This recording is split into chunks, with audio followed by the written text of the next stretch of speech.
Welcome to episode 11 of Romer's Pod. I'm joined with Caleb Roth, formerly known as the Book Flipper, my mentor, and we're going to talk today about a lot of things, but you guys haven't heard from him for a while. So I'm actually going to start. I've been helping him move from his house, and I stumbled across his goals, all of his insecurities written down here. Now I'm going to read these. And how long ago did you write these? This would have been, we got a mic we're going to pass back and forth. We're going to be redneck here. What's up, everybody? Glad to be here on episode 11. I wish I was single digits. I see. It's Monster Booksellers. I don't know if I mentioned that. So it's a new thing I'm doing. This is definitely a monster right here. So formerly known as a monster. I would have written this down when I was working for Depew. This would have probably been in 2013, let's call it. So 10 years ago, this was a bucket list / things I wanted to do or accomplish. All right, so I'm going to start with one of them you wrote down was make $1 million. Have you done that yet? Check. Another one was become. Just to clarify, so making $1 million, selling $1 million is not making $1 million. It's not what you sell; it's what you keep. So yes, I've kept $1 million. So not like those online arbitrage kids that sell $1 million and they take home $5, $5 profit. You also put become a father. Check. You're a father of many. Yes. 5 kids now. Beautiful wife. Did you put beautiful wife here? I did not. Okay. Well, didn't you got that. Yeah. Learn Spanish. Learn to make sushi. Get your wife to eat sushi. Swim 2 miles. You got a pool back here now. I do. I've not completed. I want to do an open water 2-mile swim. That has not happened yet. We do have our computer here. We're going to pull out the audio later, so if I'm just keeping the computer awake, that's what's going on. He's not ignoring you guys. So I wanted to bring Caleb here today because obviously he's made a lot of money selling books. He's made a lot of money outside of selling books, and I think he's an inspiration to the community because he's done what we all want. He's become financially free, and I think a lot of people aspire to that, but they never see someone as young as you, who actually is financially free and who's accomplished it. Like, you might see him on the internet, you might see him running TikTok ads or whatever. You don't know if they're really telling the truth or not, but to see like a genuine person do it is pretty inspirational. So what I want to do is I want to take a step back and talk about how you got started, specifically selling books. I want to go through every way that you've made money selling books, and then we can talk a little bit more about the book industry, what's changed, opportunities you see. But let's kind of talk about your journey and then ultimately how you retired from doing this. I'd be remiss. One item on here was hot air balloon ride, and we actually had scheduled one in New Mexico. Maybe it was for my birthday weekends. Yeah. Not probably 2 years ago. 2021 maybe. 2021 November. And we were down with Heidi. Shout out to Heidi. And we both woke up a little bit hungover and a little bit tired and canceled the morning. I think I was more eager to cancel, and you were just like, yeah, sure. So we'll have to get that one on the books. So I've shared my story a lot of times, and we'll make sure this goes back and forth. You don't want to hear me just blab. One thing Avery mentioned was just go through every way I've made money selling books. So I like to say everybody has their number one secretive way that they make money, or their product that they don't want to tell anybody. I'll just share anything. So feel free to pick and choose, and I'll just share how I've made money. Let me just give a handful, just an overview, and then you can decide to dive in where you see fit. Yep. So I started flipping books in high school. My brother and I went to garage sales. We wrote an app back before apps existed. This was on a flip phone. This would have been 2004, 4, somewhere in there. The iPhone came out in 2007 when I was in college. So we would text an ISBN to an email address. That email address would kick it to an API. I think it was Amazon. It might have been eBay. I don't recall. I think it was Amazon because we had sales rank. And we'd kick that there. It would then, yeah. And so this would have been 19 years ago. If I had realized what we had back then, we would have turned that into software and an app and sold it. But it was just something fun to play with. And back then, most books were worth flipping. We did that a bit, my brother and I. It would return the price, and I think round trip, the whole thing took, 5 to 10 seconds. Mm-hmm. So it was not instantaneous like we get today. It was a long time. And so there was no social media back then. How did you even find out about like the opportunity to sell books, and what made you think that? I don't know where we came up with the idea. We were going to garage sales. I worked my whole first summer when I turned 16 at a golf course. So I was a cart boy, bag boy, and clean the carts, clean the clubs, just basically customer service industry type deal. It was great. I got free golf, made $5.15 an hour. That was minimum. But I missed a lot of nights and weekends when my friends, I grew up in Michigan, were out on the beach playing, hanging out on the beach, having fun. So after that year, I made $1,000 the entire summer. I work 20 hours a week at $5 an hour is $100. 10 weeks, $1,000.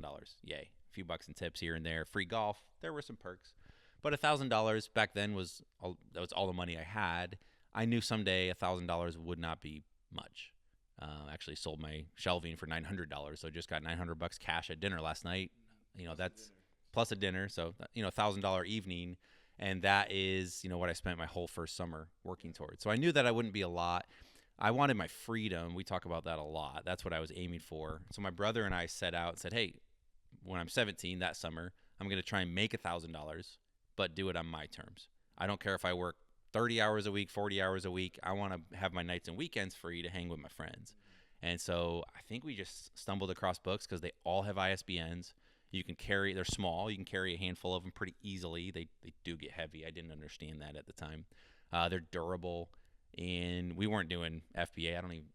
We have to ask Reezy. He's one of the OGs, but I don't know if FBA existed back then. I don't think it did, or if it did, it was just getting started. This is '05. Okay, wow.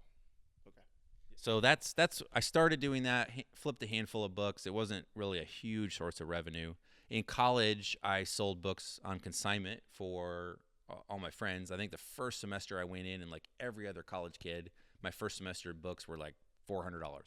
Can you explain what consignment is? Because when I started the book business, I had no idea what the word consignment meant. Yeah, consignment means I don't take ownership. They're your books. So if there's a book right here, grab it. So if Avery wants to let me sell this book for him, he still owns it. If he wants it back, he can get it. I'm going to take possession of it, list it on Amazon, eBay, Facebook Marketplace, wherever. I'm going to try and sell it. If it sells, it's his book. I'm going to take a commission, and that whole process of me selling it for Avery is called consignment. So I had a bunch of books in my dorm room. If they didn't sell, I'd give them back. They weren't mine. I didn't pay cash for them. I didn't have money to buy them. So I would sell them for consignment, pay a commission. I think I only took 10% of net profits back then. I undersold myself, but I made a lot of friends in the process. So that was in college. I did it. Kind of flip books that way, so just for friends. I would buy books back from one semester from kids for $30. The bookstore was paying $35, and then I would sell it back to other students for $50 instead of $55. And then whatever didn't sell, I ended up selling on Amazon, which they ended up selling for $100. It was awesome. So that college textbooks, just like again most college kids get into. And then when I wanted to quit my job working orthopedics, I did marketing for J&J. I knew books, and so I just said, hey, I'm going to start doing that. That led to buying. And so you're making six figures at this job, and that's one of the things that interested me early on. I'm like, if a guy's making six figures and he quits his job to sell books, which eventually he does, like that for me was like, okay, maybe there's some opportunity here. Again, freedom was my driving force. I was making $100,000 after 5 years. I finally got promoted to manager. I wasn't actually managing anybody, but it was a manager title, so go me. I was making just over $100,000 plus bonuses, so decent, really good income for Indiana as a 27-year-old at the time. But I talked to my boss's boss, all the way up, and most of them weren't really that happy with the job. They kind of felt stuck. They have the golden handcuff. So once you work your way even higher, instead of just getting a bonus, you get stock options. And those options vest or grants over several years. So they might say, Caleb, you did a great job. Here's a $10,000 year-end bonus, but here's $40,000 of stock options that you get only if you stay with the company for 5 more years. So you end up having these packages that just roll and vest. I was never fortunate enough to get those. But when you're thinking about, hey, I might go quit and go work across town or start my own gig, you might have 4 or 5 of these packets waiting to mature, and you might have $200,000 or $300,000, as you get higher and higher in the company that are just locking you into the company.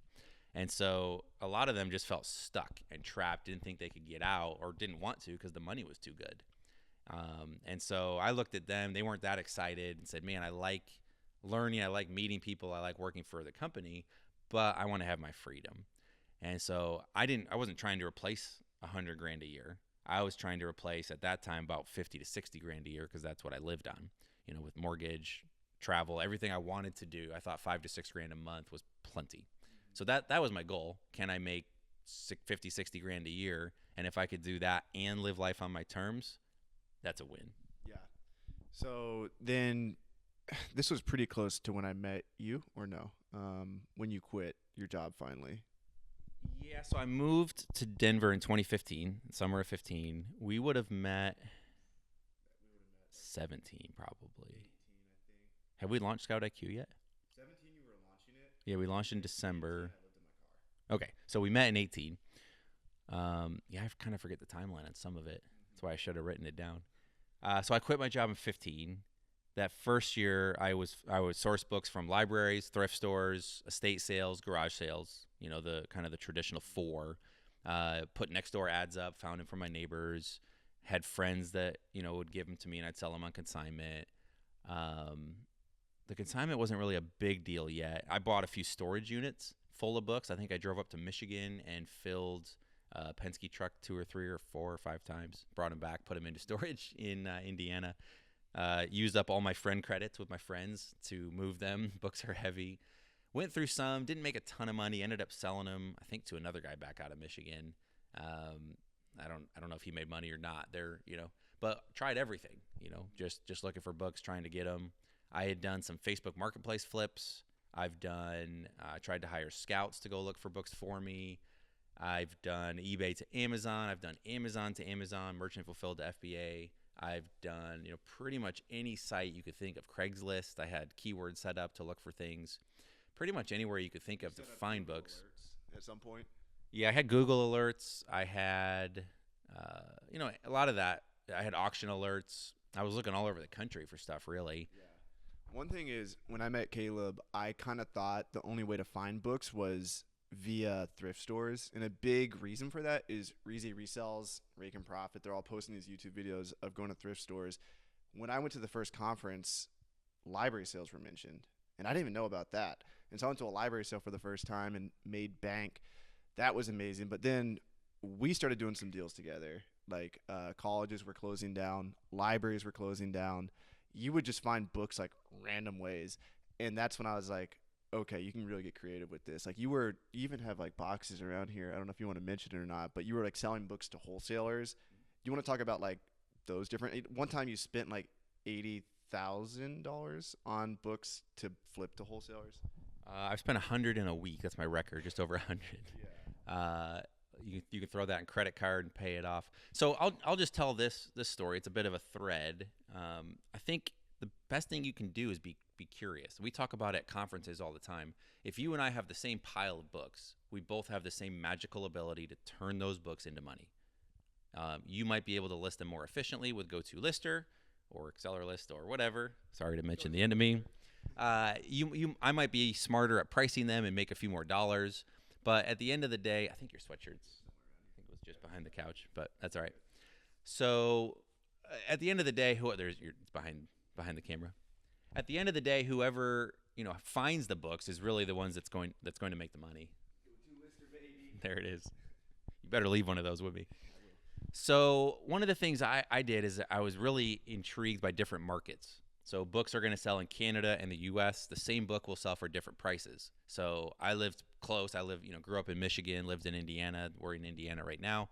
So that leads to some interesting cross-border type options. The same book will sell for different prices on eBay, Alibris, Abe, Half.com, rest in peace, Amazon. So it's really intriguing to look in one marketplace and sell into another. And of course, most books are getting sold on Amazon. eBay is pretty popular as well. So when you go to garage sales, that's a different market. You're buying it in one local market, selling it to the world. As my buddy Jeff Clark likes to say, you're buying locally, selling to the world. One thing that was interesting was the bookstore had a buyback price. They would buy back textbooks. They'd buy back not only the books that we had in class, but they were also buying a lot of books. They had a huge list. So my buddy, won't say his name in case he gets in trouble, but my buddy, college friends, worked at the bookstore. So where I went to college here in Indiana. And I just walked in one day and said, hey, question for you. You're buying these books back, right? Do you have a database? I was curious about data. So I think curiosity is really important, trying to get creative to figure out where you can find books and just see where that leads. So I'll just tell this story. So I said, hey, you're buying this book for, $30, $10, whatever. Do you have a list of all the books you're buying? I'm curious. At that point, I found a guy in the Philippines that could write a script to basically, I don't think he scraped. I think he used an API to find the Amazon prices. I could upload a list of 10,000 books and get all the Amazon prices and see if there's any arbitrage opportunities. So this was guaranteed. This is truly arbitrage. Actually, is guaranteed. If you're offering me $5 for that book and I pick it up for $4, arbitrage technically is risk free. We use it in this world as buy from one market, sell to another, but there is risk because some of the books won't sell. So I just asked. I didn't know what happened. I didn't know who was buying those on the back end. I just said, do you have a list? He goes, yeah, let me see if I can dig one up. And he goes, I don't have one. I could, we could scan a few books, see what they are. He goes, I could just tell you who we're selling to because we're a middleman. We're going to take, 15, 20% cut. I forget what it was. He goes, we're selling to Nebraska Book Company. I said, cool. He goes, we also sell to MBS and Follett. So those are the three main wholesalers for college bookstores. And he goes, why don't you just call those companies and see if they'll give you a list? So me, just being green, just, Googled those companies, took notes, called them up and just got through to customer support and just said, hey, I want to buy books for you guys. Can you give me a list of your books? 15, 16? Yeah, I was still at Depew at the time. So this would have been 2014. Okay. I'd have to go back and see when I started. This would have been maybe even like 12 or 13. Yeah. So I called all three of them, emailed just tried to spam them essentially and get a hold of somebody and said, hey, I want to buy books for you. You're buying books. You have quantities. You'll buy 10 of this, 50 of this, 12 of this. Here's the prices. I just want to see, can I get a list and see if I could find them on Amazon or eBay or locally and just sell them back to you? And two of the three companies said, are you a bookstore? I'm like, no, but I come across a lot of books, or I'm going to be. And they just kind of laughed and said, no, we just work with bookstores. Well, Nebraska kind of gave me the same runaround, but I just said, give me a chance. Can I just have a list? So I think I had to sign a non-disclosure. Then they gave me a spreadsheet. And I ran that through, paid the guy in the Philippines to run my first list. We ran it through, and there was probably, I don't remember, 200 or 300 books out of, several, 10 or 15 or 50,000. It was a lot of books. But there was a few hundred that I could buy it cheaper on Amazon, including shipping. And back then, Amazon was really the Wild West. There were ebooks being sold. I don't know if you remember that. There were certainly a lot of counterfeits. So you might find a listing where Nebraska's paying $30 for a book, and I thought I could get it for $6. And you go to the listing, and it's actually like, please read. This is an ebook. Well, So then the next price is $60. So now there's no arbitrage. So we started picking through that, and it was kind of depressing at first, and then we kind of found some pretty decent things. So they had a 6-week lead time. We'd get a list for 6 weeks. We'd have 6 weeks to buy, really 2 or 3 weeks to buy because the books would have to come in. Then we'd have to ship by a deadline. And the books had to be in good condition. We'd have to return stuff that was, water damage or Nebraska wouldn't accept it. But that one question to the bookstore of, hey, can I get a list, led to meeting the team at Nebraska, led to buying books, led to building a system where, my sister would buy, or I'd train people to buy for me. I had stay-at-home moms because I loved giving them jobs. My sister was included, 2 of my sisters. My nephews were included. It was a big family affair, and then it just spread out to friends of friends.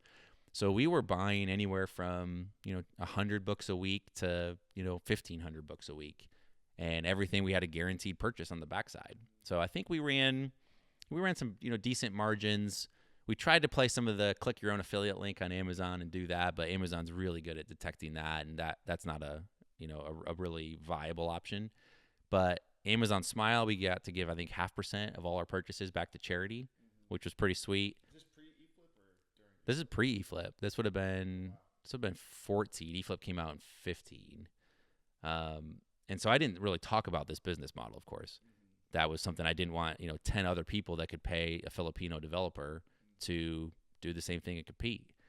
What eventually happens was we were probably making 20-ish% margin. So if I spent 10 grand in a week, I might make $2,000. I'd pay my sourcers $1 a book for stuff they found, and I pay the prep people to check it in $1 a book. So it cost me $2 extra. Probably could have done that in-house for cheaper, but didn't matter. And the best part was I had the Amazon credit card and was making 5% cash back. So I might run 20% margins, maybe 15% margins, but I got 5% cash back, and hopefully from what my accountant told me, it's tax-free. So credit card points, they're not taxable. So that's 5% margin that we got immediately. I could buy a book for $100 and sell it for $100, lose $2 for prep, technically lose $2 on paper, but actually make $3 because I made $5 cash back. Right. So you ran that operation for a little bit, because I remember in 2018, I think you did an interview with Greg Murphy, and you mentioned that on there. You're talking about eFlip, and you're like, yeah, I spent like $100,000 in a week or something like that. And I was like, I remember when I heard that. I didn't really know you that well, but I'm like, oh my gosh, like that's money right there. And I thought you were flipping them on Amazon, but it turns out you were actually flipping them, a lot of them, to wholesalers, right? So what's the most profit you made, you think, just from this part of the business model in like a 12-month period? Do you know the numbers on that? I have to pull it up. I do. I've got 3 years of numbers pretty readily accessible. I could pull those up here. And 100 grand was not normal. Yeah. I would say ballpark, we were probably pulling in by the, maybe peak years, close to 100 grand. Yeah. Most years 30 to 60, I would say. And so like another thing about this is it's a pretty safe model. Why didn't you sell on Amazon from the get-go? Like, why did you choose, you're almost choosing a nickel today over like $1 tomorrow in a sense? So this was a very safe business model. I didn't have a lot of capital back then. I don't think I borrowed. I know my brother offered to lend me some money, and I may have taken it. I also just ran stuff on credit cards. I'd always pay it off. Mm-hmm. Nebraska could take sometimes 2 to 3 months to pay it back. So yeah, it's good margins, but you don't want to carry a balance on a credit card. I don't think I ever did that, even in the business. And 100 grand was certainly not a normal week. Yeah. I think most weeks we spent between 10 and 20. So it's still pretty capital intense. That was because you found out about the textbook cycles at that point, right? You were buying in July, I think. So I started flipping on Amazon just from thrift stores. This was a whole separate angle, different cash.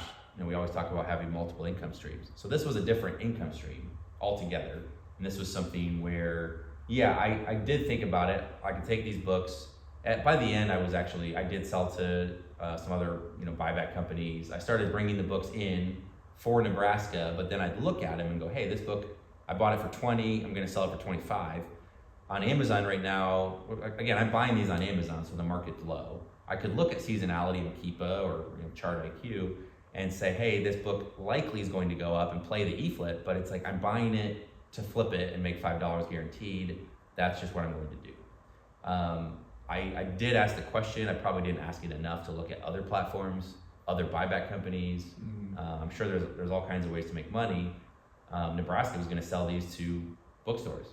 So it's crazy how many times. So if you think about the life cycle of that book, somebody like you found that at a thrift store for $5, sold it on Amazon for 20. Amazon took their fees. The seller made their money. The thrift store made their money. I bought it for 20, flipped it back for 25. We had to ship it. There's lots of inefficiency and carbon issues, and not super proud of all of this. But that book went from a thrift store or a library sale, maybe to Amazon, maybe to that seller. That got shipped to me or to my stay-at-home mom.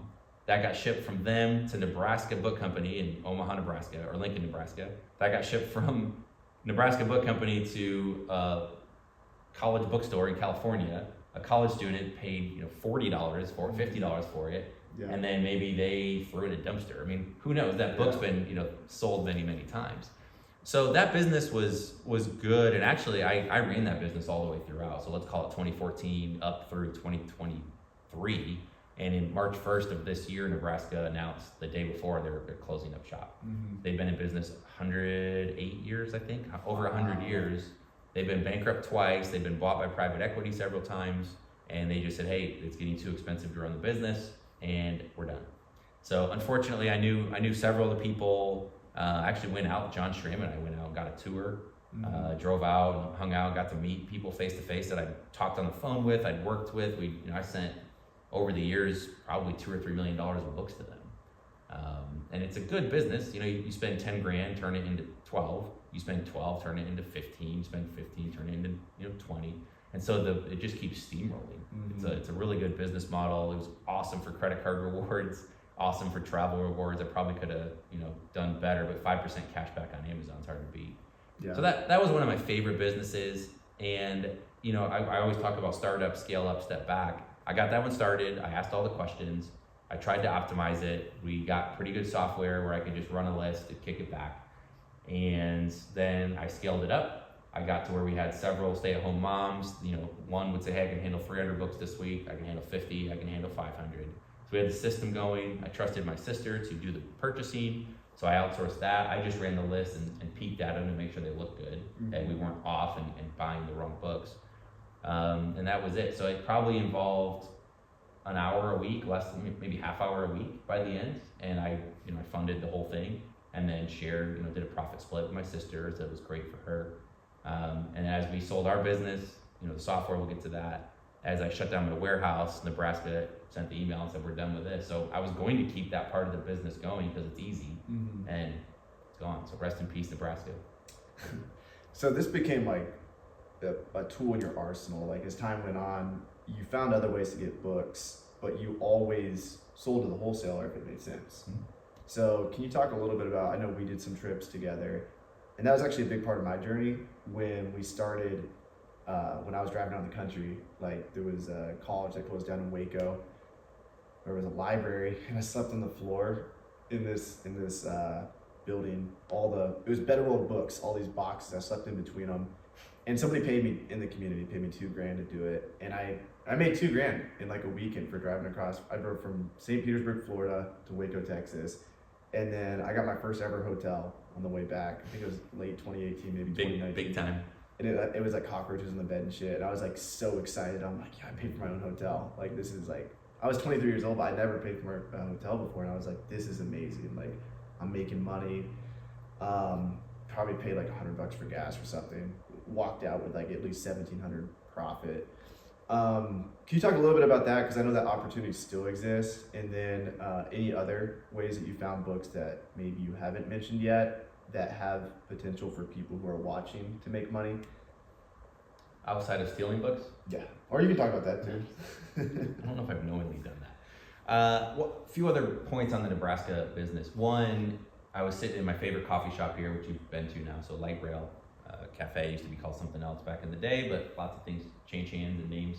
I remember sitting there on probably a Saturday morning. I think I was working for Depew still. I remember going down there and I got a list. It looked pretty good. So there was seasonality there too.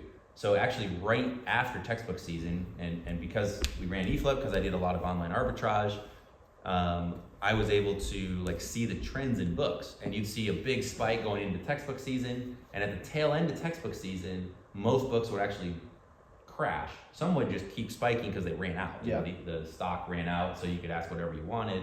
Others, everybody was listing it, trying to sell, and so there was seasonality, but then everybody's trying to chase that last sale, and so the prices actually came down aggressively right after textbook season, or sometimes during. So I loved right after textbook season, Nebraska was still buying aggressively to make sure they had enough inventory to cover. And so they would be paying for books and they'd be dropping, and it would not be uncommon to have really good weeks. And then in the summer and other times of the year, we might only buy 50 books in a week and make, $300 or $500. But you just keep waiting. By the end, we actually got a custom list from them each week. We built that relationship. So instead of the normal 6-week list that everybody else got, they gave us a weekly list that we were able to run. Nice. But one moment that stood out was a Saturday morning. I remember sitting in the coffee shop. I had some AirPods in, maybe just earbuds back then. I don't know the AirPods existed. And I had my latte and was just sitting in there. It's a small town, a lot of people. It was just a good vibe. The sun was probably shining. And I remember looking and going, all right, it's 9 a.m. I'm just gonna buy books for an hour and see what happens. And of course I had a spreadsheet. I have every one. I could go back and see the profit. But I had a spreadsheet. And I remember at the end of the hour going back through, and sometimes it wouldn't be uncommon, some of these FBA sellers, they would have 50 in stock. And if Nebraska was buying 20, and I could make $10 on a book, I could, buy 20 books at $10 a pop, $200 for one click. Now it might cost me some money, but it's guaranteed profit. So I'm gonna make $200 just by clicking. So I remember looking at the end of that hour, and I think I'd made like $1,400 of, guaranteed profit as long as the books were in good condition. Remember what I made my whole first summer working was $1,000. I just made more than that in 1 hour. And I remember going, holy crap. Yeah. Like, I'm onto something. Yeah. And again, that's not every hour, that's not every week. Yeah. But 1 hour of my time was essentially the same as what I just spent an entire summer doing. Right. So, and back to your other question, in terms of, could I have sold those books elsewhere? Certainly. I don't want to think, it's a fun thought exercise. I don't want to think about the number of books, even that you and I have done on deals together that we've touched, that we've said, nope, no barcode, we don't have time to research because we're just trying to get through and get the FBA material. Yeah. Even before Sell Back Your Book, like we went through a lot of libraries before we had those partnerships in place, and we threw away thousands of dollars of books or recycled them that we could have turned into money, we just didn't know the right people. Yeah. Max Common Ground Finds on Instagram does old first editions. I can't tell you the number. Yeah. I've thrown away probably $1 million of old books. Yes. Genealogies, historical type stuff. I don't even want to know that number. But I was optimized a certain way. In Nebraska, I was playing that game as Amazon arbitrage. I knew that it was safe. If I got a book that was described in good condition but had dog poop on it, Amazon would refund it. It was very, very safe business. Yeah. Now, at the end of it, Nebraska, of course, they cut everybody. I'm sure everybody got cut with no bonuses or no paychecks, so I'm sorry for the people there. I think we had about $14,000 of books that they owed us for that I just lost. So, we made our money. We made plenty of money over the years, but I had to take a $14,000 loss in March of this year. Kind of stinks. Yeah. So be it. So that's some of the downsides. But could I have taken some of those books and sold them on other marketplaces? Absolutely. Yeah. But that was a very clean system where I knew I could get refunds. I knew how the game was played. It was very, very easy to run the finances, to run the credit card arbitrage, all of that, and I just did it. Yeah. So I think sometimes you can get paralysis by analysis and say, well, I need to optimize this. I need to do better. And you certainly can, but if you have something that's working, go crazy with it while you can, and you can always step back once you outsource some of it, and then start asking those deeper questions. But for me, I just wanted to keep it simple, and it worked. Yeah. Yeah, I think some people get too greedy too, just selling books on Amazon. Like somebody messaged me the other day, and they're like, "Well, Scott IQ said I was going to make $100 on this book, but it sold for 23. Had an E-score of 8. All the low offers were 23, and then the prime offer was 120. And it's like, yeah, maybe, but you sold it. You made $22 or however much you made. That's money in the bank. You don't know if you would have sold it if you would have priced it at $100. So being happy with money now versus potentially no money. And honestly, a $2 removal fee in the future, I think that's a lesson you need to think of. And even just selling your books to any vendor, maybe it's Sell Back Your Books, maybe it's Nebraska, maybe it's Valor. Those are kind of the good ones, Zip It, whatever. If they're paying even like 25, 30% of what you can make on Amazon, it might be worth it just to send it to them and make some money. So at one point in your business, you were pretty focused, like your energy was focused on building a book business. You kind of always said this, like, I make more money in my book business than I do in my software business, because you would get these comments on Facebook that are like, or YouTube that are like, you make more money on software than books. And I remember for years you're like, no, that's not true. Well, to clarify, for a very long time I was making more sales. Okay. That's what I said. I wasn't saying making more money. Software was... There's probably a point where you're making more money. Books, though, when you first start. Sure. Yeah, for sure. Software is always better margins. Books, when you get to scale and you've got a warehouse, you have an employee or two or staff, you're going to end up running anywhere from 8 to 15% margins. If you're a solopreneur, so that means if you sell $100,000 of books, you might be making anywhere from 8 to 15,000 net when the dust settles. You could do a little better. Sometimes you're writing off more stuff for taxes. When you're running your own business, you can get, in the 25 to 35-ish% range. So on $100,000, you could probably net 30-ish. Back in the day, back when I got started, fees were way lower. And so on $100,000, you probably pull back from Amazon. It wasn't uncommon to get about $60,000 payouts, and then your cost of goods. And if you were nimble and operated out of your house, you could probably take home 40 to 50-ish. I mean, that'd be like super aggressive.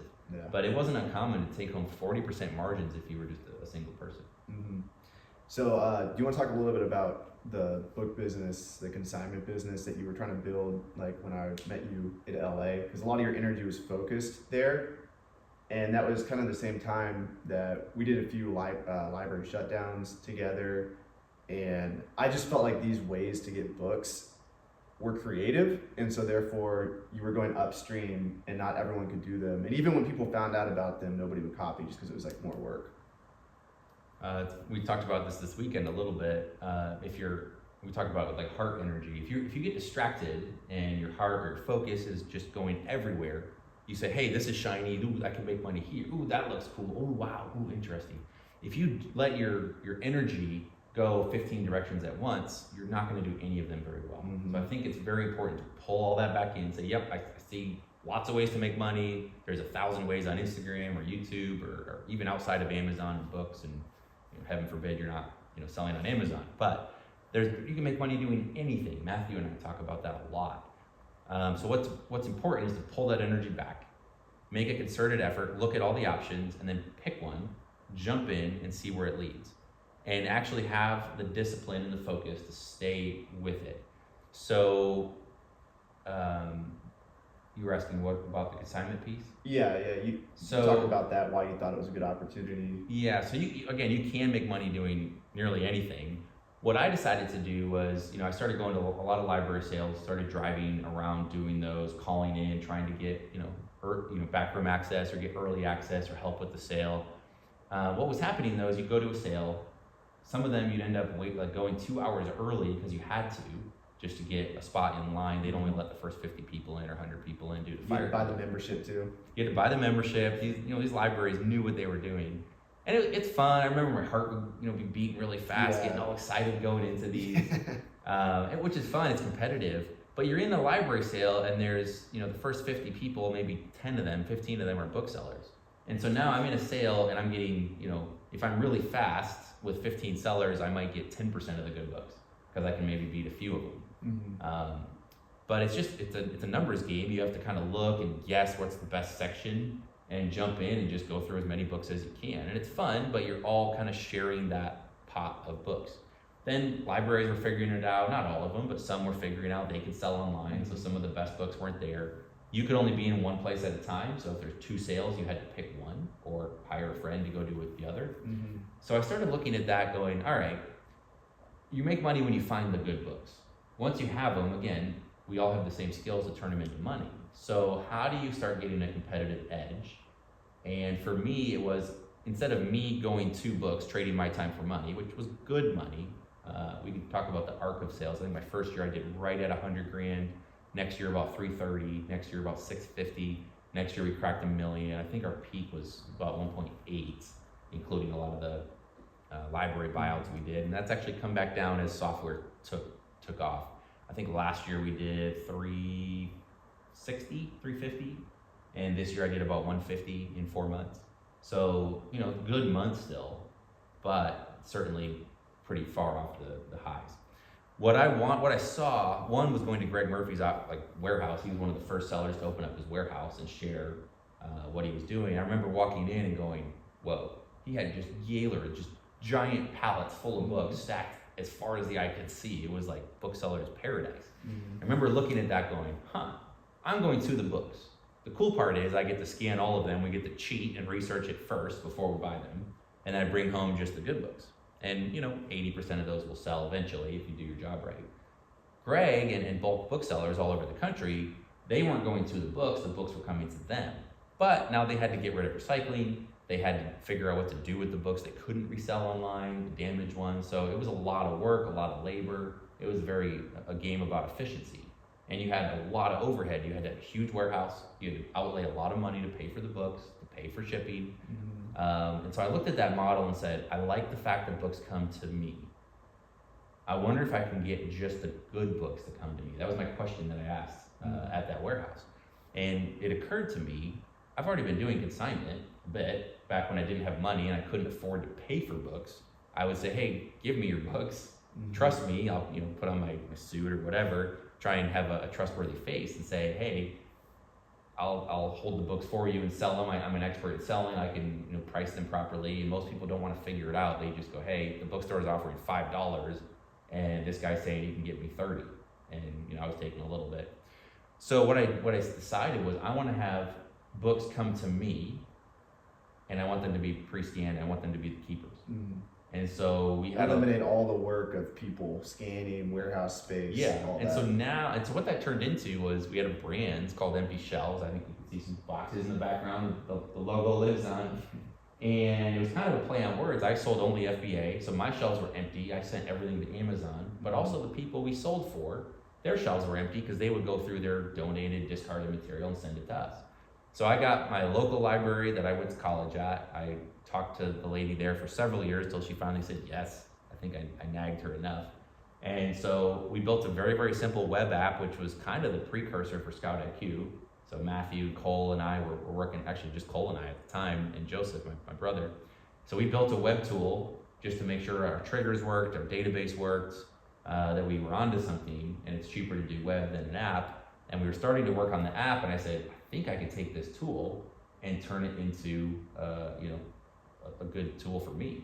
So that was the birth of Empty Shelves. We threw a logo on it, made a nice little website, and we were able to go to libraries then and say, hey, we've got this tool. If you have donated, discarded material, instead of giving it to Better World Books and maybe getting a commission check, most of them never did, and not a knock on Better World, maybe there wasn't good books. But they were just sending all the books to Better World. Sometimes they'd scan them. I said, look, we'll do it for you. We'll ship it to our warehouse so we could work with clients all over the country, and we'll split profits 50-50. Or if you don't trust us, we'll just pay you $2 a book for anything that turns green. So that began the birth of that. And this started when we were out in Colorado. And I remember when that first box showed up at my front door, and I opened it up and started scanning. And probably everything wasn't green. I'm sure there were some issues with our triggers for starting out. But I remember getting so excited going, these good books just showed, I'm gonna make money by going to my front door, opening it up, and there's a pile of books. The way the math worked on that was almost every box was worth about $200. So that was $100 for me and $100 for the client. It was worth more, but after books didn't sell, after prices dropped, the average box of books, about 40 to 50 pounds, through our program was worth $100 for me and $100 for the client. Yeah. So I started looking at every box of books that showed up as that's a $100 bill, crisp $100 bill just showed up on my doorstep. Yeah. It's like I manifested that, or I created that. Yeah. And so and it was awesome because I could get 15 boxes from a library in Missouri, and that's $1,500 that showed up on my front door, and I didn't have to go get it. Yeah. Now my time was spent going upstream. I'm not competing with any other booksellers at this point, because if you go to that library sale, they've already scanned and took, there's certainly some good stuff, but the best of the best is already coming to me. And so now, and it's a relationship. I'm sending that client a monthly check. They're excited to hear from me. I'm not going, hey, can you please send books? And I'm not being spammy and salesy. I'm going, hey, here's a check for $350. Thanks for trusting me. Send more when you got a chance. And so that became, pretty big consignment business. And those sales last year, $350,000, was probably 100% consignment. I haven't been to a thrift store or library sale in several years. Yeah. Yeah, that's awesome. That actually inspired me to start restricted inventory. When we were in Chicago, I was sitting next to Caleb, and he knew I was doing this consignment thing for people. You're like, do you have restrictedinventory.com yet? We were in a bar together, and we looked it up, and it was $12. The number of domains that either myself, David, Matthew, anybody have purchased, Bill Martling too, just because we're throwing stuff I think I cleaned my domains out. I probably have 40 or 50 domains. Yeah, I did too. I was like, what are these software costs, website software costs? I looked it up. I'm just paying for these domains that I'm not even using. Yeah. But you feel like a genius in the moment. Anyway, I bought restrictedinventory.com. It's a service where we sell your textbooks for you at a 50-50 split. We've been through hell and back. We've had account shutdowns, but now we have a partner who actually check your books for counterfeits. If they're counterfeit, we won't sell them. No harm to you. And then we pay you 50% of the profit. We just ask you to cover shipping. So that's restrictedinventory.com. Click the link below.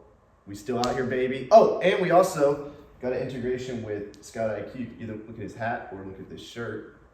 Coming out this week or next week, where you can actually create shipments for restrictedinventory.com directly from your Scout IQ app. So if you're at a library sale and you scan a textbook that's restricted, it'll tell you, hey, you'll make $100 profit, $50 profit for you, $50 profit for me. Actually, the profit you see from restricted inventory is for you after shipping to us. So just remember that. And then you can create a shipment through Scout IQ app, completely get your FedEx label to your inbox, and then go to FedEx, drop the book off, and ship it to us. So that's coming soon. It's a pretty good integration. You know, we sold the company in December, so this is, we're in May. So Caleb won't get any of your money, don't worry. I won't. Avery will hook me up. Yeah. We've talked about this integration for a while, and just never got around to it. But, you know, from library sales we did from the very beginning to what we can do now, back at the beginning, we would only sell FBA because we had to ship it from that location. We couldn't do MF. Yeah. We didn't have integrations with Sell Back Your Book. I remember we did make some money recycling eventually, that we got paid like 6 months later from Atlanta Recycling or something. They were in like Tennessee. Oh, okay. Black Rock or Rock something. Anyway. Yeah. We eventually made a little bit of money on recycling. I made some muscles from that. We got stronger. But we went from, you know, we could maybe take 8 to 10% of the books from a library sale, and then we add in Sell Back Your Book, Zip It, and restricted inventory now. And I bet if we like went and did a sale from scratch, we could probably move 30-ish, you know, about a third of the books we could actually find a home for and turn into money. So again, the more outlets you have, the better it is.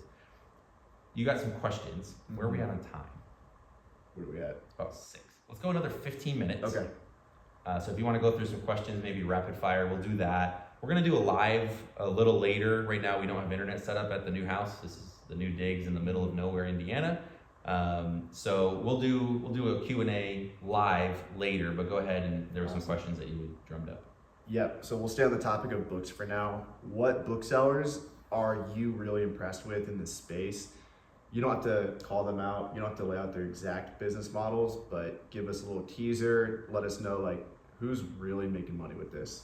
And it can be big scale too. It doesn't have to be like high margin, you know, mom and pop.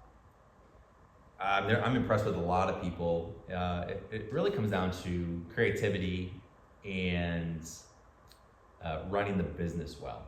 So being a good operator. David Chung stands out. Of course, he was a business partner near the end. We eventually opened some space for him. He was a phenomenal ad. He's a great person, great human, very smart, and he runs a tight ship. He's a brilliant operator. So he's a really good, someone that I really look up to. And he did traditional bulk. He does some consignment now. He's got some donation bin. He does a little of everything. I don't want to get too much into his business without him sharing all of it. But I'm very impressed by him. Mark Sheffield out of Utah, I think purchased an operation in Phoenix, if I'm not mistaken. And Mark and I have crossed paths several times. He runs a very tight ship. He got started with Book Drop. So they were doing, like, they didn't have software yet. They literally built a model with book donation bins where you would like text in. They had this whole program they built. It was incredible. Where you would text a picture of the front and back of the book so they'd make sure it wasn't counterfeit. They'd give you a price on it. It wasn't even a website where you scan the ISBN. Like they just cobbled stuff together, and it was incredible. They pay you pretty early too. So they would pay you like Venmo. You would like actually, they had cameras set up on their donation bins, and you'd like hold it up, put it in the bin, and then they'd pay you. And then they'd go pick that up a month later. See, somebody like me would tie a fishing string to it and then pull it back out. I think they had people scam them for sure. But like, again, they could have spent a lot of money on software and tested it, but they just said, let's just try this. It was a college idea. They got a little bit of funding in college, I believe. So Mark's always been intriguing. Again, a nice guy, but just, he's always just jumped in and taken action. The guys that Sell Back Your Book, we worked a little bit with Ziffic, got to see some of their US operation here. That was fun to see. Again, doing this stuff at scale is incredible. There was a gentleman in Tennessee, totally gonna blank his name, was not doing the traditional bulk model. He built a whole team going in, buying books for college professors. And they would sell back to Nebraska, Follett. I think they sold some online. So getting to work with those fellas was pretty cool. I've seen people that did buyback companies like you'd see on BookScouter. So they were actually putting offers in, trying to figure out how to calculate the pricing. So there was a gal that I got to see their operation a bit in Florida. And you hear these names of businesses and you think, man, they gotta be doing millions of dollars a year, and you're so impressed. And you like go there and it's like a storage unit in the middle of nowhere. And that's their operation. That's their buyback operation. And it's impressive. You don't have to have a shiny building to do really good things. Those people come to mind. I'm sure I'm missing. I've met a lot of great people like Obed and the Turkish guys as well running their warehouses. I mean, Bill's got to be up there if you'd include him. I did say Selbecker. Okay. Yeah. Bill, if you're watching. Bill's definitely watching right now. We're actually going to continue on a part 2, which will be, I'll link the video below, and we'll talk more about how Caleb got super rich. We'll talk about his story, if he's happy or not. This sounds like a Today Show. We're gonna talk about how he got really rich, and you're like, this sounds scammy. And we'll talk about his haircut too, why he's not cutting his hair. Real quick, we'll ask him one more question. We'll get out of here. What's changed the most about selling books in the last 5 years, 5-10 years, in your opinion? And what is the future for books? I don't have a crystal ball. Let's table the future question. We'll come back to that in part 2. That'll be your hook to come back in. What's changed the most is fees. When I started, you could dispose of a book for 15 cents. Storage fees were negligible. Long-term storage fees I don't think existed, or they may have, but they again were very, very low. And you said 15 cents. Now they're like, oh no, I'm thinking of removal. Removal is $2 now. It's the same. Removal and disposal are the same. It's based on weight. Yeah. So I think a 1.5 pound book, which is most of your books. You said long-term storage though. So you have long-term storage and removal. Yeah, removal fees, disposal fees used to be 15 cents. Removal was 50 cents. Didn't matter how big the book was. Now for $1.5 pounds, I think it's $2.20. Yeah. So you have to be right. And back in the day, people were just sending everything. I think your first shipment, you didn't scan the books, you just sent them into FBA because why not? And it didn't matter. You could sell 10% of your books a year, which is terrible, and you could still make money because the fees weren't there. So you didn't have to be efficient, even as short ago as 7-8 years. And every year the fees go up. Every year the storage fees go up. Amazon is in the business of selling, not storing. And so that's probably the biggest change.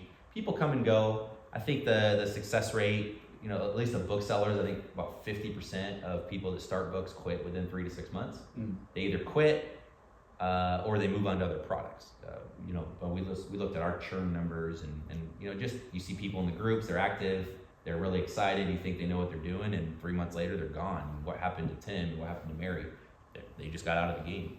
So I think that's normal. COVID got a lot more people buying online, so books, had about a 2-year really good run, and that's kind of coming back to normal. And there was a lot more sellers entering the game. So I don't know if there's more competition than there was. I think there's so many people that get into it and then graduate, move on to bigger and better, or quit. I don't know that there's more people selling books today than there were 5 years ago, but certainly, the fees are higher. You do have to have a little more business IQ to make it work. I think those are some of the biggest changes. Awesome. Sweet. Well, thank you guys for making it this far. Again, the link to the next video, part 2, will be below. Everyone who made it this far, you get a special discount for the fastest listing software that exists on the planet. GoToLister. Just use the code TheBookFlipper. Email us at support@gotolister.com. TheBookFlipper, and we'll give you half off your first month. That includes free trials. So if you guys are already on free trial, we'll go ahead and credit you half off your first month. So appreciate you guys. Much love. Hit that subscribe button. Peace out. Thanks for watching. We'll catch you in part 2.